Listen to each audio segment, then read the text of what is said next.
Think about the motion of the earth. What is this? Firstly, we try to know here the key aspects. The earth and its motion, rotation and revolution, both are different thing. Rotation and revolution, दोनों में difference होता है. Rotation during of its effect, revolution during of its effect, solstices and equinoxes. So एक एक करके हम यहाँ पे देख रहे हैं. The earth is a planet because there are total number of 8 planet in the universe.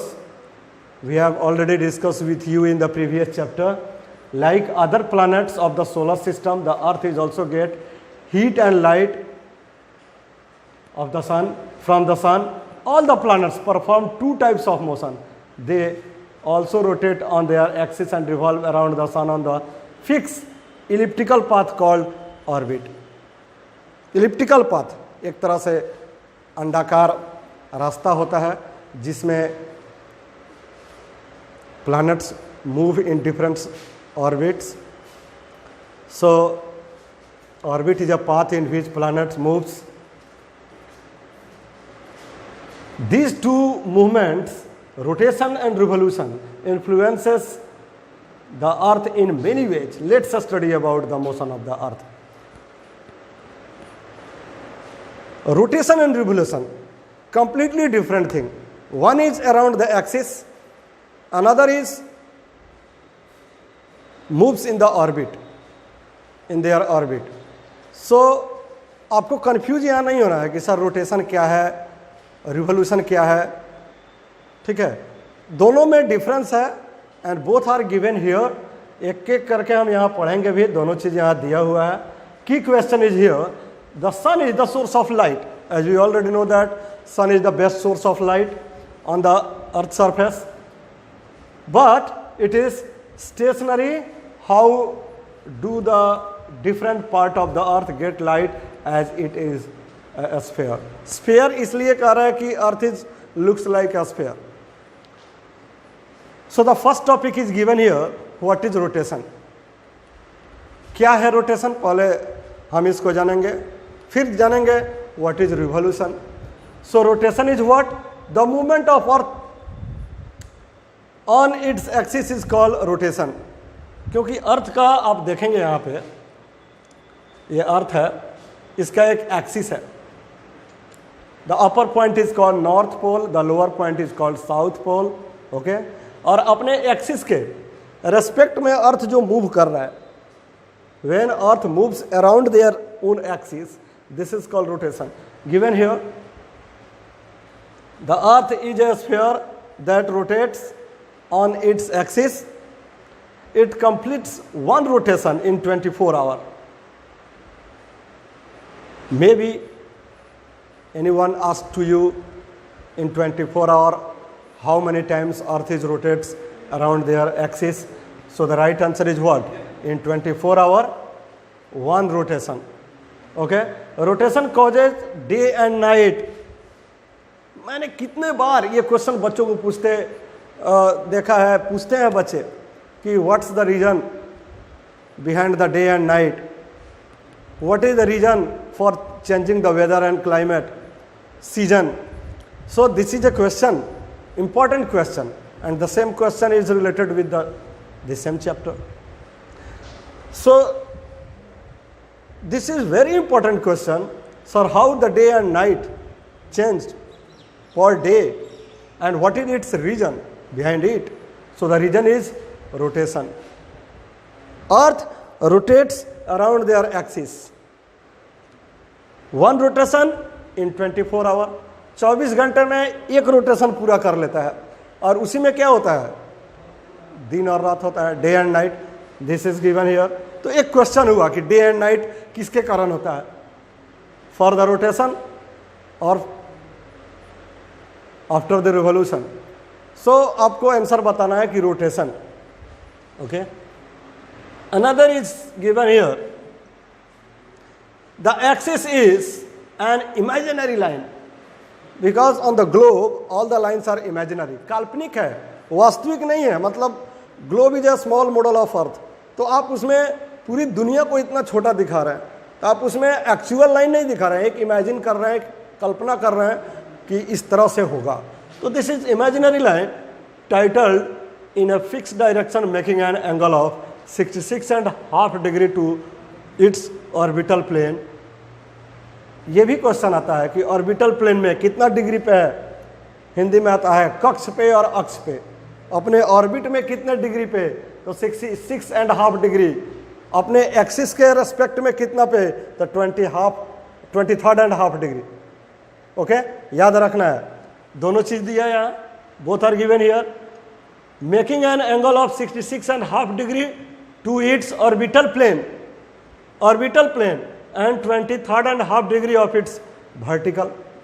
तो वर्टिकली आपको याद रखना है 23.5 एंड ऑर्बिटल प्लेन में क्या है 66.5। Angles, direction, distance, degrees are very important. Time, very important part of the geography. अगर इस चीज को आप समझ पाते हैं तो बहुत आसान है, आप देख सकते हैं यहाँ पे, you can see here the vertical line from the earth of orbital plane, axis is here, so north pole, south pole, equator, okay, 66.5 and 23.5 degree, okay, tropic of Cancer. So this tilt is called the inclination of the earth axis, जो अर्थ के अपने axis के respect में हो रहा है। As the earth rotates from west to east. इतना important question है ये, कई बार लोग पूछते हैं कि सर बताओ अर्थ जो मूव करता है वो ईस्ट टू वेस्ट करता है कि वेस्ट टू ईस्ट करता है, नॉर्थ टू साउथ करता है कि साउथ टू नॉर्थ करता है। ये क्वेश्चन आता है कंपटीशन में कि बताओ आप अर्थ कैसे मूव करता है, तो दिया है, this is given here. Earth, as the earth rotates from west to east, okay, that half of the earth's surface facing the sun gets light while the other half remains in darkness। क्योंकि आप जान रहे हो कि जब वो rotate करता होगा तो एक बार सन का लाइट सामने जा रहा है तो उसको लाइट मिल रहा है, फिर दूसरा पार्ट डार्कनेस में आ जा रहा है, फिर जब वो सामने आएगा सन के तो पहला वाला पार्ट डार्क में चला जाएगा। तो automatic this is given here, absolutely right. The person getting light is said to be experiencing day while the other half experiences night। सन के लाइट के सामने जब आएगा तो वो वाला पूरा अर्थ का पूरा पार्ट लाइट में आ जाएगा, दिन हो जाएगा वहाँ, and the back side is automatically darkness, darken place. The circle that divides day and night is called circle of illumination। अगर आपसे कोई पूछता है what is circle of illumination, so this is given here as it indicates the person experiencing light and darkness dawn, morning, noon, afternoon, dusk leading to night। मतलब कैसे morning से लेके और रात तक की जो डिवाइडेशन है उसको यहाँ बताया जा रहा है। Okay, these are the various conditions we face through an earth day। The period of diffused light when the sun is still not visible, just before sunrise is called dawn। जब मतलब सूरज जब निकलता है उस टाइम की बात कर रहा है, जैसे आप देखते होंगे स्टार्टिंग वाला टाइम, उसको कह रहा है कि दिस इज dawn। मॉर्निंग और evening is the time when the sun's rays are slanting। एकदम सुबह का टाइम और बिल्कुल शाम का टाइम, जब एक टाइम सूरज निकलता है दूसरे टाइम जब वो डूबता है, उस दोनों समय जो रेज होता है उसका कैसा स्लैंटिंग करता है, रेड टाइप का दिखता होगा आपको।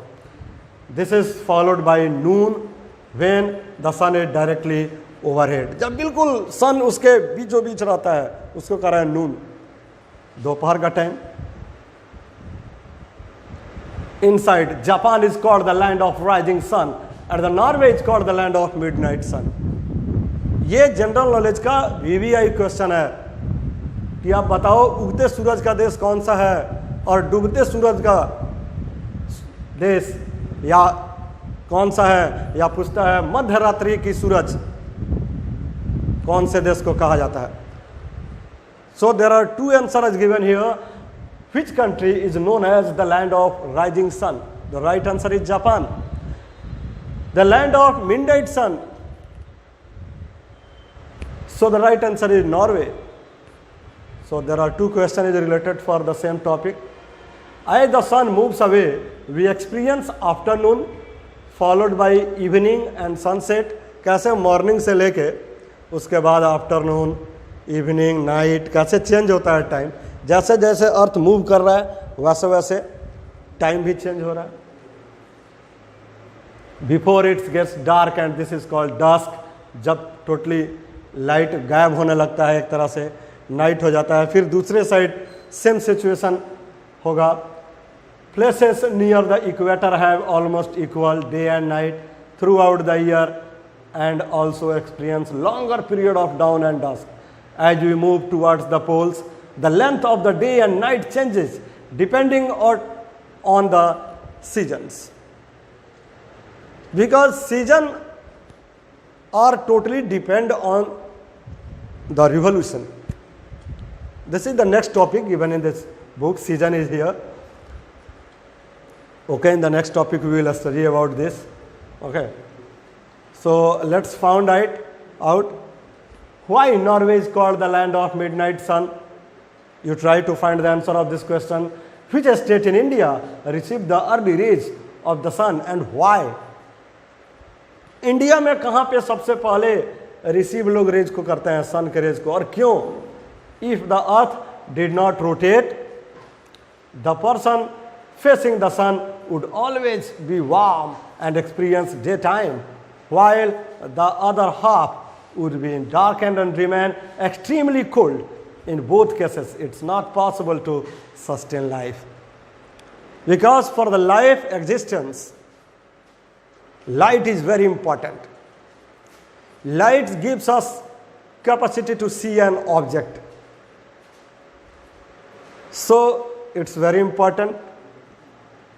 At the pole, we experience 6 months of daylight and 6 months of darkness.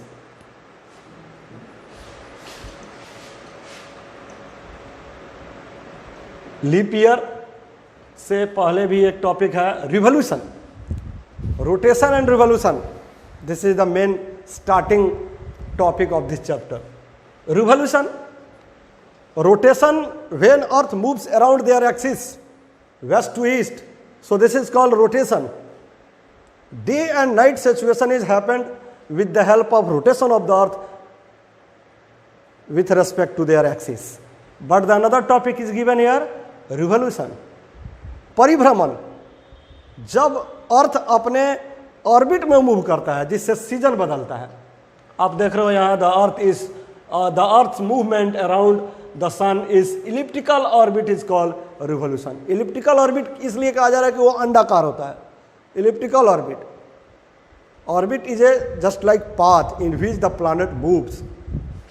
Okay, it takes 365 days and 6 hours to complete one revolution. कह रहा है क्या, कितना लग रहा है टाइम? एक परिभ्रमण करने में सन के चारों तरफ एक चक्कर लगाने में अर्थ को 365 दिन और 6 घंटे लग रहा है. एक साल का टाइम, 1 ईयर का टाइम एक चक्कर लगाने में. जबकि हम देख रहे थे अर्थ को एक्सिस के रेस्पेक्ट में कितना लग रहा है, 24 आवर. और उसी 24 आवर में हाफ डे और हाफ नाइट. यहाँ पे क्या हो रहा है, जब वो रोटेशन था जो 24 घंटे में एक बार हो रहा है, ये रिवॉल्यूशन है जो सन के चारों तरफ अर्थ मूव कर रहा है. तो ये 365 days and 6 hours, जिसमें क्या हो रहा है, सीजन चेंज हो रहा है. तो आपसे कोई पूछेगा कि बताओ सर सीजन चेंज होने के लिए कौन कारगर होता है? तो रिवॉल्यूशन, परिभ्रमण. सर दिन और रात किसके कारण होता है? तो जब अर्थ अपने एक्सिस के रेस्पेक्ट में मूव करता है तो 24 घंटे में एक बार करता है. तो आपको ये दोनों याद रखना है. This is important question for the competitive examination in future. भविष्य में ये आपको प्रतियोगी परीक्षाओं में आता है. आइए, लीप ईयर एक क्वेश्चन है. हाँ, एक चीज़ यहाँ और बता रहा है, this causes the phenomenon off season. ये तो मैंने पहले ही बता दिया कि सीजन की जो घटनाएं होती है कि जाड़ा आ गया, गर्मी आ गया, बरसात आ गया, किसके कारण होता है? तो ड्यू टू द रिवॉल्यूशन। दिन रात किसके कारण होता है? रोटेशन। मैंने पहले भी बताया, आपको याद रखना है। लीप ईयर, बच्चे पूछते हैं सर क्या 2020 this is leap year, sir 2021 this is leap year और नॉट? तो इस तरह के क्वेश्चन आते हैं, कई लोग पूछ भी देते हैं बच्चे से, आप कैसे, आपकी सारी कन्फ्यूजन यहाँ दूर हो जाएगी। A calendar year of 365 days only, the 6 hours or quarter of a day over a span of 4 years are added to make in 24 hours or one full day. This extra day is added to the month of February, which otherwise has only 28 days. Every 4 years has 366 days instead of 365 days. Such a year is called a leap year. आप देख रहे हो कि एक revolution अर्थ को सन के चारों तरफ, मान लो ये सन है, यहाँ से अर्थ मूव कर रहा है, 365 days and 6 hours लग रहा है। 4 साल में कितना हो जाएगा? एक्स्ट्रा 6 hours, 6 into 4 24 hours, यानी कि एक दिन बढ़ गया ना 4 साल के बाद।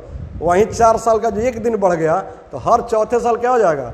एक साल में 365 days के बदले 366 days, 366 दिन, और तब कौन सा ईयर बनेगा? Leap year.